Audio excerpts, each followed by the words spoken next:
choice. Very good choice. Hi, good afternoon. Hi. Hi. Hello, everyone. The room goes silent. Oh, yeah.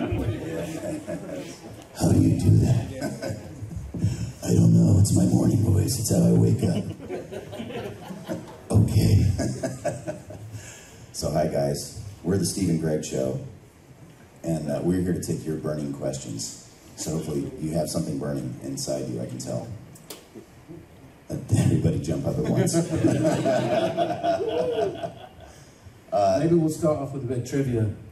There's quite a few shows that Steve and I realized that we worked together on without working together on. Right. One of which was Transformers, Yes. Rescue Bots. Yes. You were quite surprised, weren't you? I was very surprised. Yeah. I tried to block it from memory. What, the fact that we're on Yeah. that show together? No. No. We don't always work together in the same room, but yeah, just looking through our IMDb's, we realized that we've probably been on 50 or more shows opposite one another, but rarely in the same room at the same time. Right. So, yeah, I can tell you're all impressed with that. Awesome. I think he's very impressed. Do you guys have questions? We're just going to kind of keep it loose and open. Do any of you have any idea who we are? You do? Okay, okay. Anybody who doesn't know who we are and you're just sleeping in here? Perfect, man. Perfect. Are you serious? Okay, all right. Because we're just going to spend the next hour reading through our IMDb's for you, if that were the case. This is my first Q&A at a convention, so Steve's guiding me through that. I'm deflowering him in front of you. He said I have to pick up the microphone and sing in a bit. Yeah, you do. Why don't you start off with that? No, you're okay. That's fine. No? Okay. All right. We'll warm to that. Maybe. Yes, we will. All right, here's a question right here. Let's start with you, sir. Thank you for being brave. Yes. Yes! In voice acting, how often do you actually get to work with other voice actors at the same time? That's a big question, actually. And it's different for every area of voice acting. It's, well, you might I think most of the time, sometimes you work on your own on those pieces. I think more in animated movies, you work on your own. But in ongoing series, like Star Wars Rebels, we're all in the same room. Yep. Although there was one of the shorts that came up, we weren't in the same room together. Right. We were in different countries while we were recording that. That's right. I was actually in your homeland. Yeah, I was in Canada. Were you? I think so. Oh. Yeah. Yeah, I was in England. He was in Canada. Who knew? Yeah. And yet it seems like we're together in the same room. All the Warner Brothers stuff, Cartoon Network, Nickelodeon, that's usually all together at the same time, right?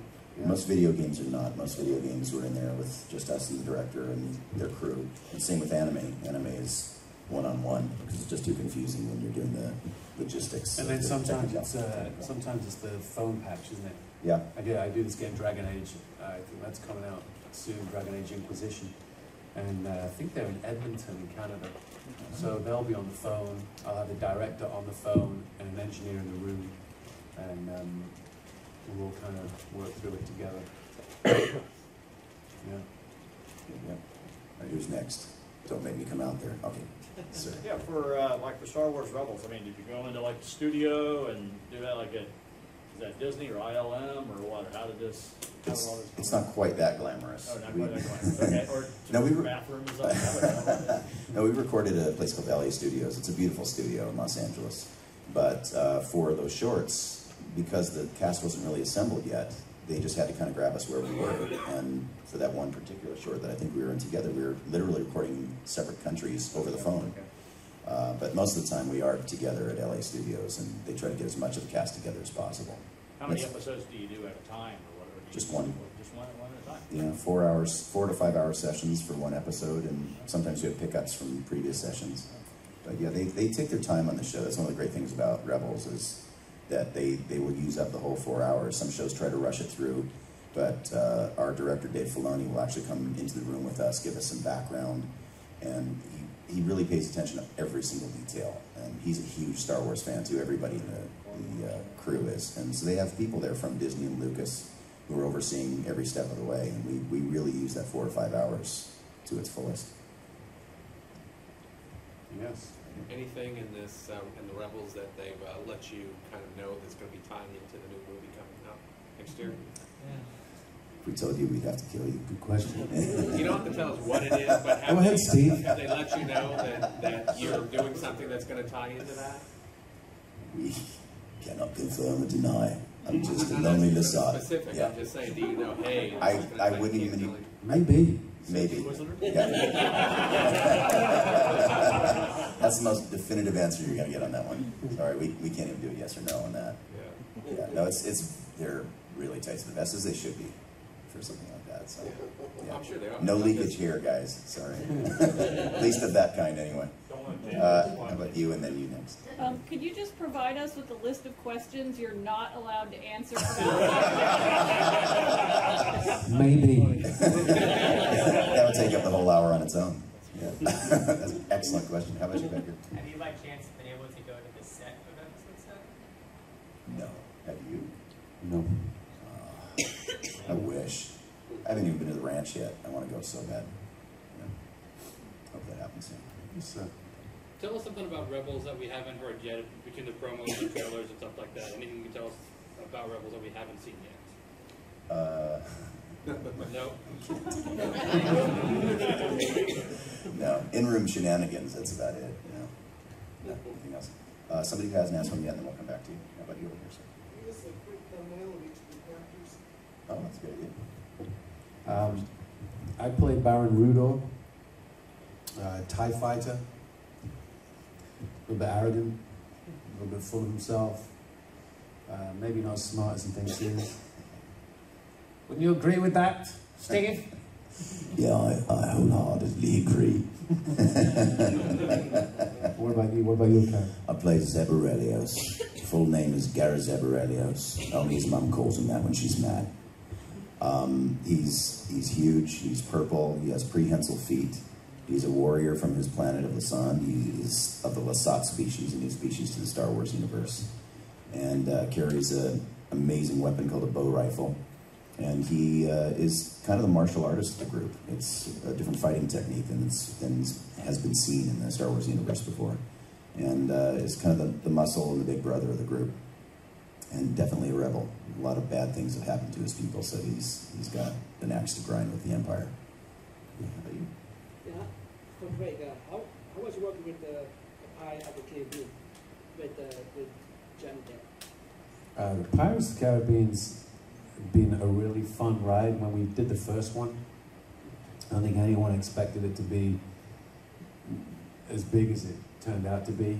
I think the last Pirates movie before that was Cutthroat Island, and that hadn't done so well, so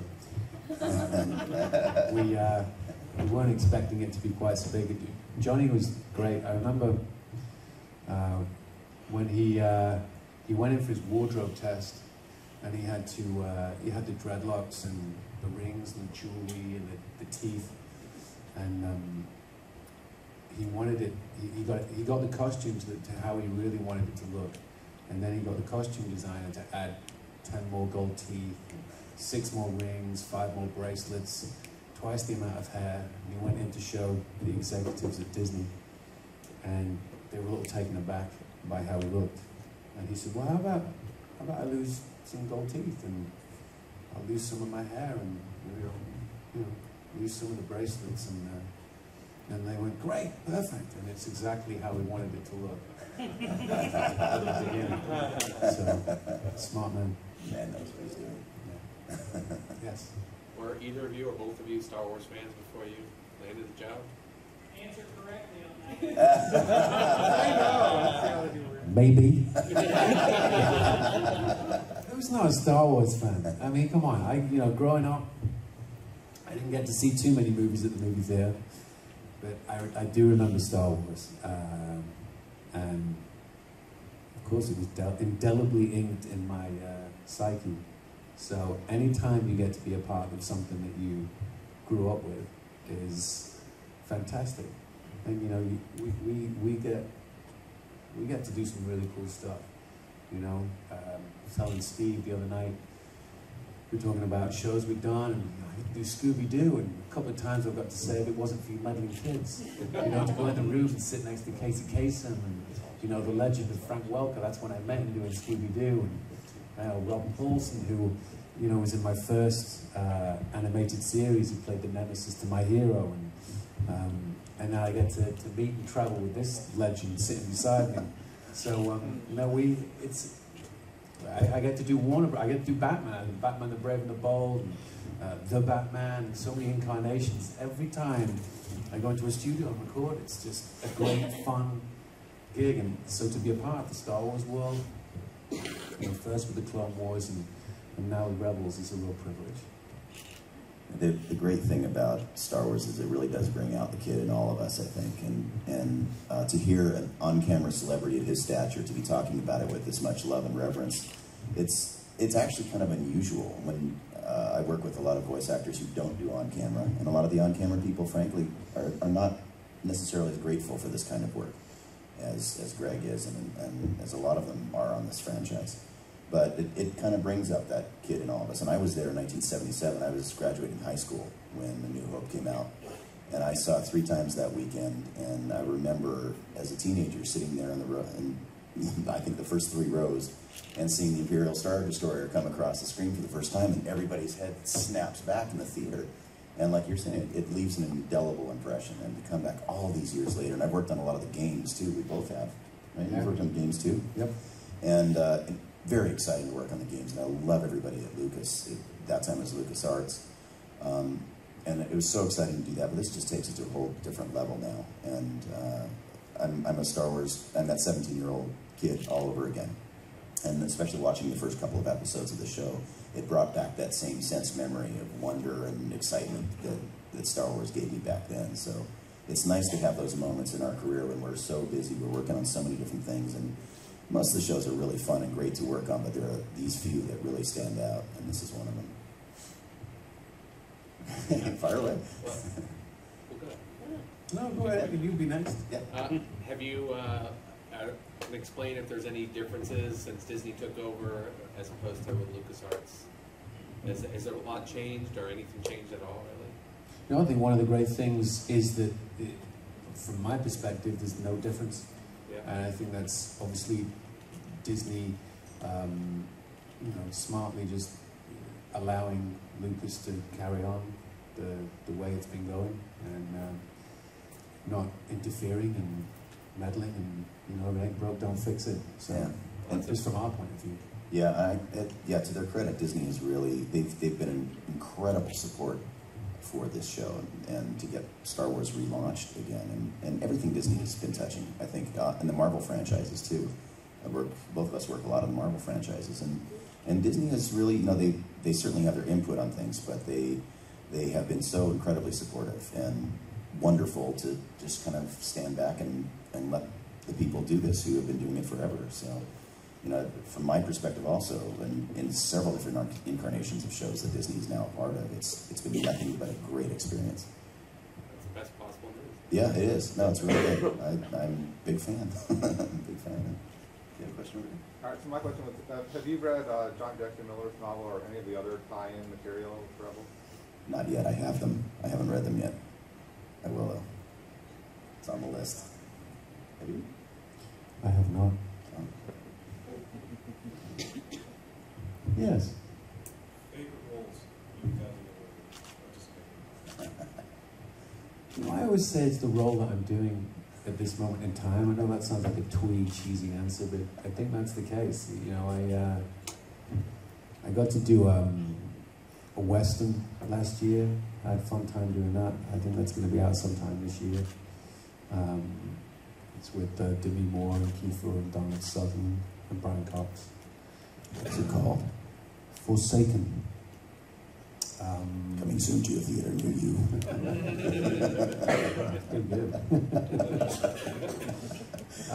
So, yeah, I enjoyed doing that because it was something different. No, usually what I'm doing right now. So right now, let's see, what am I doing next? Tuesday, I'll be doing Turbo for Disney and Pixar. So. Nice. Yeah, my answer is the same to that question. And there's so many characters that have become benchmarks for me. Cowboy Bebop, Spike Spiegel was a big benchmark in my life just because it led to so many other things. And led to Tom and Tsunami, and which in itself launched a whole bunch of other careers. But like he was saying, it is the characters that we're working on now, and I'm just grateful to be working. And I invest as much into Soldier A as I'm going to do into, you know, Wolverine. He never stops working. Oh, well, we're especially us guys who are only do voiceover. We consider ourselves to be the blue-collar workers of the He industry. brought his recording studio here. I did, yeah. In his room. I did. Well, mini version of it. But yeah, like you said, whatever we're working on now. So Monday I'm back on the regular show, and love working with those guys. So that'll be my favorite character that day. Tuesday, I don't know. We'll see. Over here. I was wondering, I know Steve was in it, but did you guys see the documentary, I know that voice, and how did you get it portrayed, voice acting properly? Yes, it did. Well, John DiMaggio headed up that production, and he's a dear friend and one of the greatest of all time, in my opinion. He's an incredible voice actor. And he did that really as a love letter to the industry, and he did it because a lot of voice actors don't get any recognition. And there were some faces on there that you may have never seen, you may have never recognized otherwise. And it was really nice. I thought it was really nicely done, and it was an accurate impression of what it is like behind the scenes. And it was also filmed in a very casual way, too. He set up a little studio for some of us. Some of it was filmed in people's homes. Some of it was in the recording studio where we were working. But it really was in our home or working environment. It was great. It was one of the best things I've gotten to do. We had a lot of fun working on that. And he's got enough footage, he could do 10 more of those films. It was kind of ridiculous, actually. I haven't seen it, but I have worked with John many times, and he is larger-than-life character and extremely talented. Yeah. One of the funniest people on the planet, too. Yeah. Steve, can you do some Wolverine for me? I'm the best there is at what I do, and what I do isn't very nice.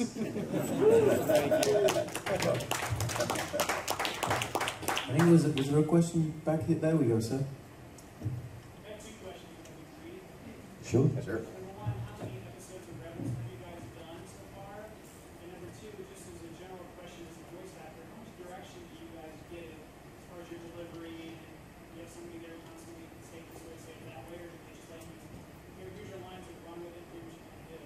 I'll answer the second question. Not too much direction. I mean, we'll go through some shows like on Batman, Brave and the Bold, and Beware the Batman, and Trey Romano will read through the script one time, and then we'll get notes or suggestions, or if there's a new voice that I'm doing, we'll find that voice, and so you just kind of put yourself in the voice director's hands, and you know, it's higher, lower, more gravelly, or so you find the voice that way. And then there's some shows where maybe you've done a character a couple of times, and you come back 3 months, 4 months, 5 months later, and you need a reference, a reminder of what the voice was, so they'll play back the reference. Transformers Rescue Bots. I came in to take over a voice from Tim Curry. So I had to find, by listening to his representation of Dr. Morocco, had to find that, Tim Curry, you know, that sort of nasally, and it's an interesting voice that he does on that as well. There's almost 3 voices in one. So you have to find the tone of the voice and then the performance through that. So, yeah. Yeah, and I don't think we're allowed to say how many episodes we've recorded yet. So that's probably a Dave Filoni question, and he'll deflect it even more than I just did. But on Rebels, he gives us a lot of context on Rebels, but like the best directors, I think, like Greg was saying, they'll set the context for us, but they let us do what we do. They hire us because they want our take on it first. And often they'll just let us roll and then kind of tweak it and shine it up a little bit. Yeah, they let us play, and that's what I think the joys of doing voiceover is. You don't have to come in too early and do hair and makeup and costume and learn all the lines, and you go into it. That's why I love it. You go into a recording studio a lot of times on a studio lot or Warner Brothers, places with a lot of history, and you get to work with these. A lot of times, I mean, I'm sure you guys know them, but unsung heroes, very talented people, and you get to play and have fun and laugh a lot, giggle, try and remain focused and do your job. But it really is a fun ride. Yeah, it's pretty good. It's a pretty good gig. But right here. How did both of you get your start?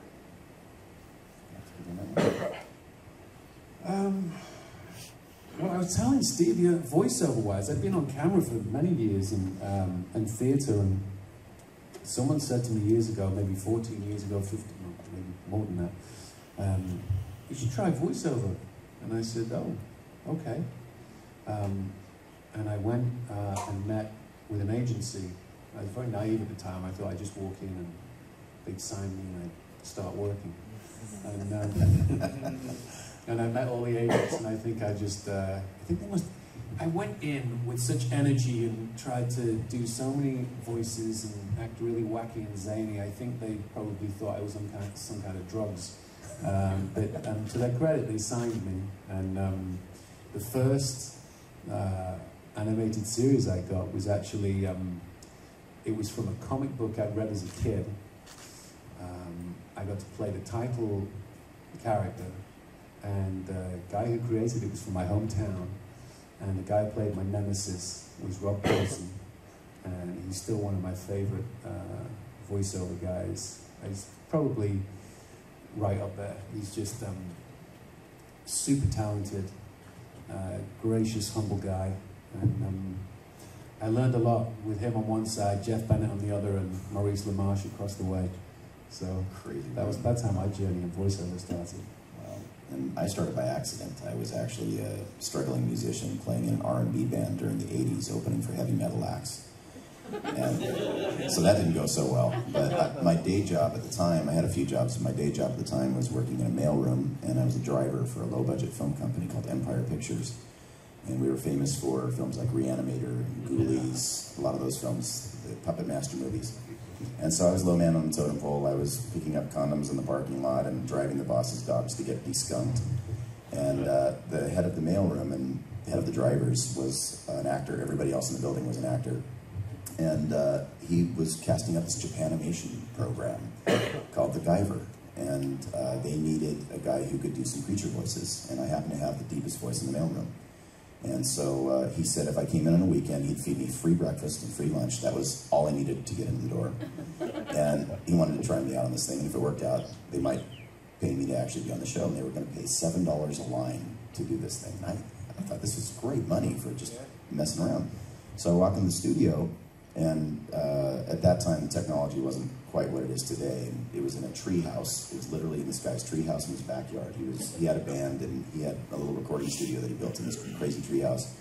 And there's a place called The Cave, the back of the tree, backed up to this hillside that he had carved out, and he had built this little fortress up there. It was the worst recording studio I've ever been in. It was not soundproofed at all, and he was nuts. As we're in the studio, he's outside hanging from his knees with a chainsaw, trimming the trees. And so we had to keep stopping him, and we ended up having to re-record everything that we did in that studio in another place. But basically, the very first thing I did was to walk up to the microphone and just go, and they said, all right, you're hired. And 26 episodes later, I was the main villain on the show, and learned how to act by stealing from everybody else in the room. And just kept doing it for fun for about 10 years until finally I became an executive at that same company. I stayed at that same company. I was head of marketing. I was traveling to France for the Cannes Film Festival. Had a corner office in Hollywood and hated it because the people I was working with were just very shady Hollywood types. At that time, everybody had transitioned. And so I finally booked a job for 7-Eleven. I booked the campaign for 7-Eleven. I was that guy who says, oh, thank heaven. And I thought, okay, well, this is going to pay for my house now, and quit my job, and then the union went on strike, and I was out of work for a year and a half. So kind of clawed my way back, and many, many years later, it turned into something I can support myself with. Up till 5 years ago, my parents were asking me if I had a backup plan because they didn't believe I could make a living doing voiceover. How about somebody who hasn't asked one? All the way in the back here. I didn't probably get access to a lot, but I do love your source to movies. I was the I was an 8-year-old fangirl in that room. To hear Peter Cullen say "roll out" for the first time, I mean, Peter he looks like old Hollywood. He's classic gentleman with the thin mustache and perfectly coiffed hair, and he dresses up for work. He comes in pressed pants and a shirt, and he's not as tall as I thought he would be. Peter's probably 5'7", maybe, something like that, and smokes like a chimney. He walks up to the microphone and he roll out, he says, for the first time, and the walls are flexing, our bones are vibrating. I just couldn't believe that that really was his voice. They don't tweak it at all. It sounds exactly like that. And Frank, I've been a gigantic fan of Frank forever. He's done every voice in every Disney movie you've ever heard for every creature. And plus Scooby-Doo and Freddy and so many other things. Frank is a legend in my mind, and one of the greatest gentlemen of all time too. And I got to work with him on Scooby-Doo also, and I got to say the Middle and Kids line. So it was my second time in the studio with him. So I didn't gush as much, but I still did. And just to hear them together, hear Megatron and Optimus together in the same room, I was like that squealing fangirl. All of us in the room were. And there's a bunch of veteran actors, and all of us were like, oh my God, I can't believe we're here. It was great. And they become dear friends now. They're amazing people. Frank is one of these guys also who, the first time I met him on Scooby-Doo, I was a little green back then and terrified in that room. It was a scary room at Warner Brothers. And Frank took me aside and he gave me his home phone number, and he said, if you need anything, just give me a call. It's a crazy business, and I'm happy to help you out with anything you need. And that's why I love our community. It's like that. So thank you. Yeah. Oh. For Craig, how was working with the Garfield movie? Garfield? Oh, Garfield. Yeah. Oh, yeah. They were Garfield sessions. I played Nigel with Ferret, and they were solo sessions because it was for a movie. Usually for a movie, you do the sessions on your own. And Tim Hill, the director, he wanted a lot of improvisation. So I would go, and they were a lot of fun. I would go into the studio at Fox or wherever we were recording, and he would give me an idea of the scene. I would see the scene, and then he would sort of say, okay, just make something up. So there was one scene, I think all the animals were eating all the food, and I think my character was like that. He was Nigel Ferret, wasn't he? All right, hey. And I started singing the song and doing a rhyme and doing a poem and laugh. It was like that. And that ended up going in the movie, but I don't remember the rhyme that I did. But that was it. The female ferrets sing this song, Nigel, Nigel, female ferrets can't be wrong. Do you know what I mean?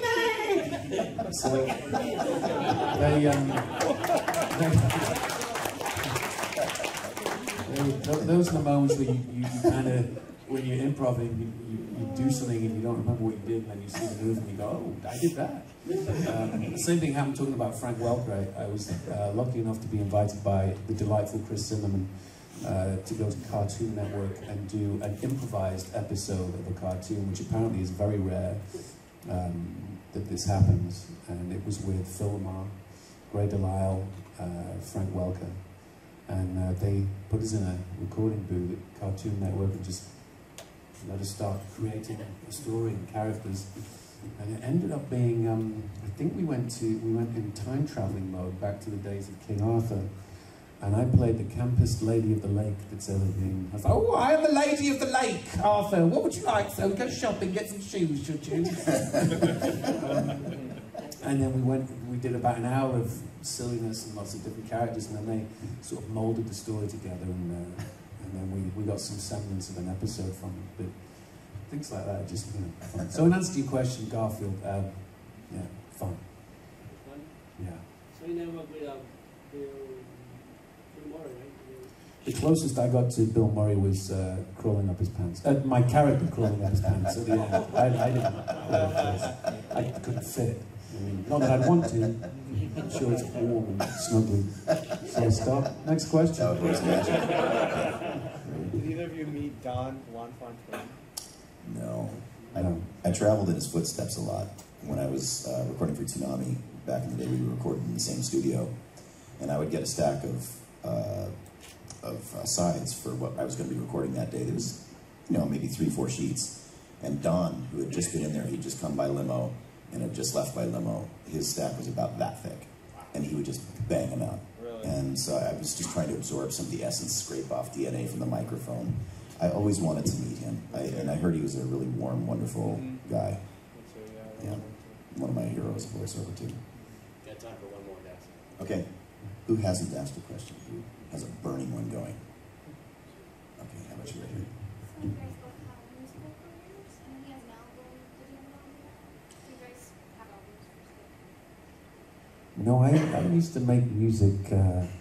I started out doing musical theatre in the West End of London, doing Andrew Lloyd Webber shows, and then I had a record deal and released some pop songs in Europe. But not these days. I haven't. I mean, apart from singing as Nigel the Ferret, Starlight Express. And apparently I did sing a song last night on this very stage. You did? You did. Oh boy. Yeah, and my musical talent was never developed. So I was a rhythm guitarist in this band, and I wasn't very good. But I play every once in a while, and the only thing that I've ever recorded professionally that made it to an album was as a gift to the fans from Call of Duty, from the Call of Duty franchise. And in the zombie level, for those of you who are familiar with this in Black Ops, there were 4 of us who literally our only function was to slaughter zombies. And so we did what we called a very zombie Christmas. And we had a composer put together classic Christmas songs, arrangements of classic Christmas songs, and we'd just sing about slaughtering zombies through the entire thing. And we put out an album, and it was called Very Zombie Christmas. We were called the Kings of Carnage. And we put it out on iTunes, and Activision shut us down and served us with a cease and desist.